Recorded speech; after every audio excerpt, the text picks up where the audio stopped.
పాటుగా శ్రీరామదేవం 7 గంటలకి హనుమ యజ్ఞం అక్కడ జరుగుతుంది ఎస్వి యూనివర్సిటీ. ఆ తర్వాత కార్యక్రమాలు పాల్గొన్నాం. జై శ్రీరామ్, పవన సుత హనుమానికి, భారత్ మాతాకి.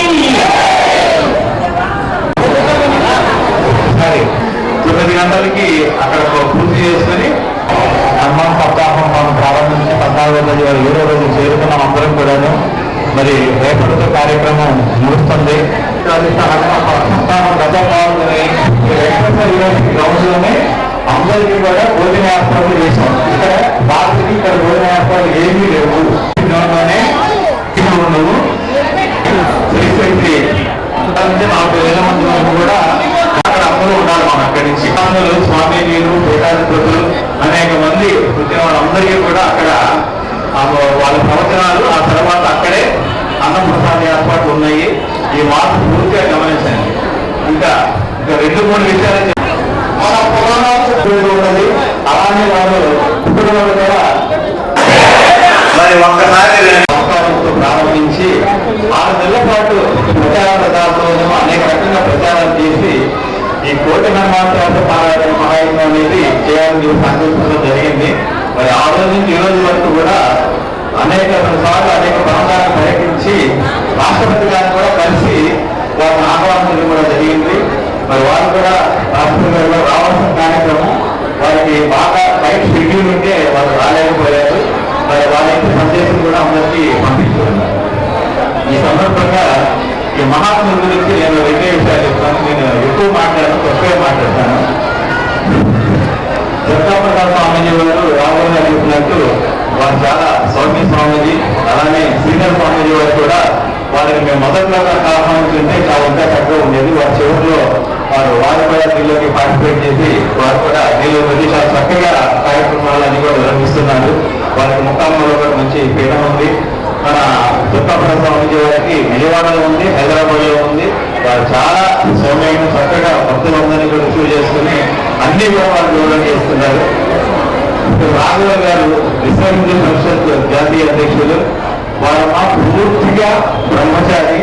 65 సంవత్సరాల నుంచి కేవలం హిందూ మతం కోసమే పాటుపడుతున్నటువంటి మన ఆంధ్రప్రదేశ్ తెలంగాణ ఉన్నటువంటి ఒక మహా వ్యక్తిగా మీ అందరికీ కూడా నేను పరిచయం చేయవచ్చు. రాఘవ గారు ఒక సామాన్య మాటలు 27 భాషలు మాట్లాడేసి భారతదేశంలో అన్ని ప్రాంతాల నుంచి ఒక మిజోరాము, అస్సాంలో ఈ మధ్య నాకు చాలా చూపించారు. దాదాపు ఒక 2,000 మందిని క్రైస్తవం నుంచి హిందువులుగా మార్పించిన ఘనత రాఘవ గారికి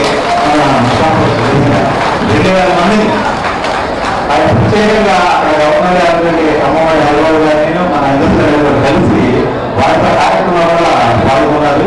వారిని కూడా ఆహ్వానించారు కానీ మన సమయాన్ని కూడా లేకపోవడం వాళ్ళు ఆహ్వానించారు. ఇంకా వారు కూడా యాక్చువల్గా అయోధ్య అందరూ కూడా వెళ్ళడం వాళ్ళు కూడా కొంత ఇంకా స్వామీజీలు కూడా కొంతమంది రాలేకపోవడం జరిగింది. ఇంకా పోతే ఒక మహానుభావుల వ్యక్తి మమ్మల్ని రామయ్య ఆయన నమ్మకూడదు. ఆయన ఎక్కడ చూసిన రామారావు ఏర్పడింది. జై జై శ్రీరామ్. అందరికీ నమస్కారం. ఈరోజు చాలా ఆనందంగా ఉంది. కోటి హనుమాన్ చాలీసా పారాయణ మహాయజ్ఞం ఈరోజు లాస్ట్ ఘట్టానికి చేరుకుంది. రామాయణ పారాయణ మహా హోమం జరిగింది. ఇప్పుడు సంక్షిప్త రామాయణ హోమం. ఆంజనేయ స్వామికి 1,00,000 తమలపాకులతో చక్కటి మీ అందరి చేతులతో పూజ చేయించి స్వామివారికి పంట తిరిగి పూజ చేయడం జరుగుతుంది. ఈరోజు పూర్ణాహుతి చేసుకున్న తర్వాత మనందరం భోజనాలు చేసి అంటే ప్రసాదాలు తీసుకుని సాయంత్రం శోభాయాత్ర. ఇది కలియుగం. యుగానికి ఒక ధర్మం ఉంది. ఈ కలియుగంలో దేవుడే భక్తుల దగ్గరికి వస్తాడు. అంటే భక్తులయ్యా నానా రకాల భక్తులుంటారు, అందరికీ వేసి 120 సంవత్సరాల కలిగిన ప్రమాణం ప్రకారంగా 100 సంవత్సరాలు అంటారు శతాయువు. ఈ 100 సంవత్సరాల్లో కొన్ని సంవత్సరాలు నిద్రపోతాం, కొన్ని సంవత్సరాలు ఎవరి పనిలో వాళ్ళు బిజీగా ఉంటాం. కాబట్టి భక్తులు నన్ను మర్చిపోకుండా ఉండటం కోసం, దేవుని మర్చిపోకుండా ఉండటం కోసం దేవుడు మీ దగ్గరికే వస్తాను అని చెబుతూ ఊరేగింపుగా వస్తాడు. కాబట్టి ఈరోజు 4 గంటలకి, అంటే 4 నుంచి 5 గంటలకి శోభాయాత్ర మొదలై